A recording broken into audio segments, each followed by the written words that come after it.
Hi, in this video I'm trying to figure out how to use subjuntivo in 10 minutes. So let's get started. Is there like a bunch of rules or is there like a general rule we can follow? Well, there's a tendency.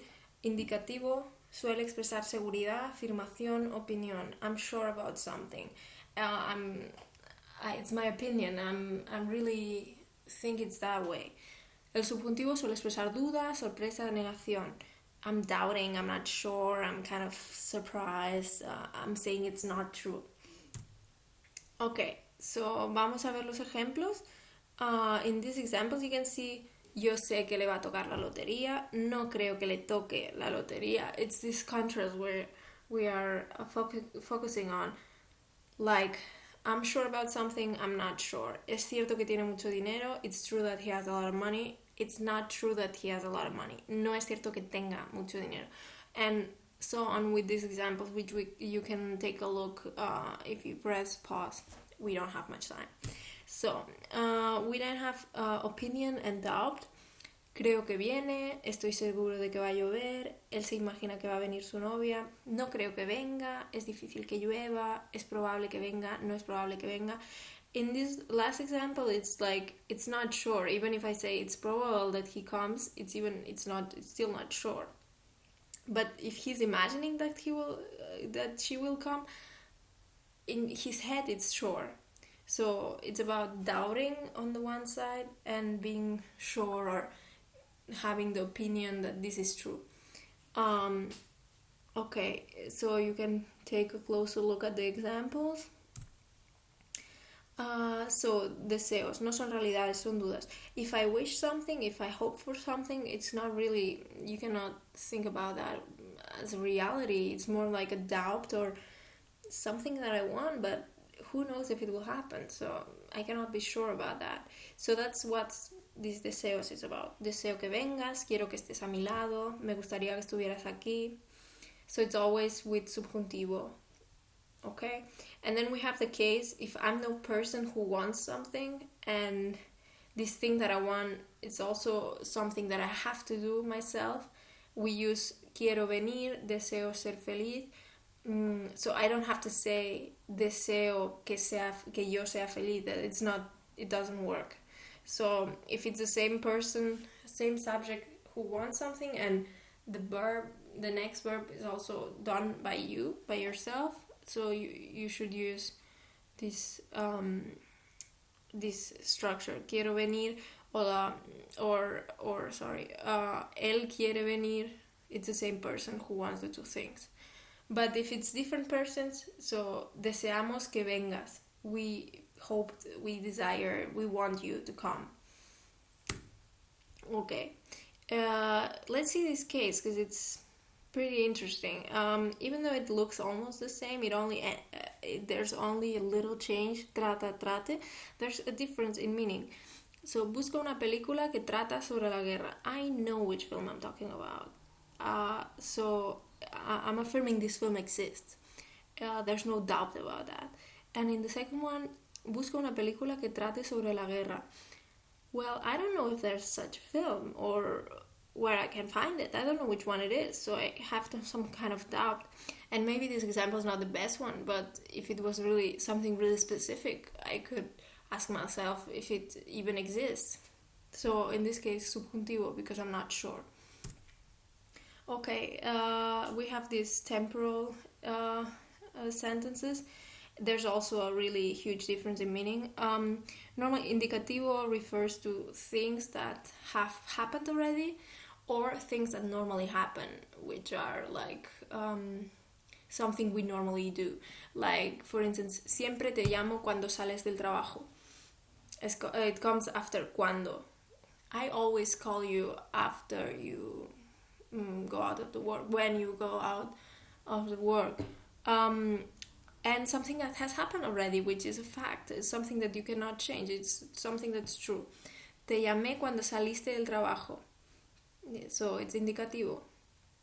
And if it's subjuntivo, it means it's something in the future we don't know about if it will happen. It's not sure. I mean, we might think it might happen, but it's still not sure. So we're using subjuntivo because we are doubting.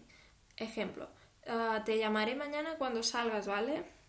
I will call you tomorrow when you're out, okay? Pero no sabemos, we don't know if it will happen, so it's kind of, okay, we're not sure, so subjuntivo. And even if it's the same day, it's still kind of in the future because it will happen later. So, te llamo cuando salgas, ¿vale? This would be the case of temporal. If there's a cause or causa, finalidad. In this case, it's kind of hard to apply this rule. I mean, you can do it, but it might be difficult. So just think, okay, causal is with indicativo, finalidad is con subjuntivo. That's the thing. But be careful, because if you're negating the causa, you have to use subjuntivo. So if I'm saying, como me caes bien, te ayudaré, I'm saying, okay, because I like you, I will help you. But if I say, no te ayudo porque me caigas bien, sino porque es mi deber, I don't help you because I like you, but because it's my duty. In this case, I'm negating that this is the reason why, so I have to use subjuntivo. And then we have finalidad, which is always with subjuntivo. Te ayudaré para que veas que soy una buena persona. I will help you so that you see that I'm a good person. In some way, it also implies future, so you could look at it that way, or you can just learn it by heart. Okay, finalidad, subjuntivo. And in the first case, it's also kind of affirmation, but if you don't see it that way, just learn it by heart in this case. And we have this type of clauses. They are really, in internet you will find thousands of explanations. I just give you some examples and try to interpret why they are that way. In the first one, you can have both. Aunque soy nativa or aunque sea nativa, no te puedo explicar. They are both possible, but the one in subjuntivo, it's kind of implying some contrast. So maybe I'm thinking, if I say the second one, I'm thinking maybe it's kind of shameful. Maybe even if I'm native, I know I should be able to do it, but I cannot explain to you. So it's kind of more contrast.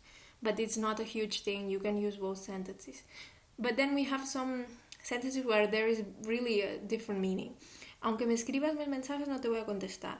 It indicates if you send me 1,000 messages in the future, blah blah blah. But this is in the future. You haven't written to me at any time. So I'm thinking you might, but it's not something real. So I'm doubting. So subjuntivo. Aunque me escribes mil mensajes, no te voy a contestar. This indicates you're already writing to me. Okay, this is a fact. In the following example, we have, aunque es cierto no me afecta. I know it's true. Even though it's true. In this case, we will use even though it's true. But the second one, I'm not sure if it's true. So I would use even if it's true, it's not affecting me. So finally, we have negation for no comas, no vayas, no hagas. In this case, it's kind of exception because it's not in a sentence. But is it really an exception? I mean, it's also negation. So you should ask yourself. It's a good way to remember. With adverbios, quizás vayamos al cine, tal vez tenga frío, it's expressing doubt again. I don't know, maybe it will be cold, maybe we will go to the cinema, but we're not sure, so there's a doubt. And then when we're saying, te digo que vengas, te ordeno que vengas, le dijo que viniera. This is also, I'm saying, do something. And I don't know, in this case, it's kind of, it could be something that's in the future, because I'm saying do this, but I don't know if you will do it. Maybe that's an explanation. But if you don't find it useful, just think, okay, I'm telling you to do something, so it's subjuntivo. And it's a really complex topic. I hope I have helped you, and just write me some comments if it's helped, or if you, I don't know, if you have any doubt. Hasta la próxima.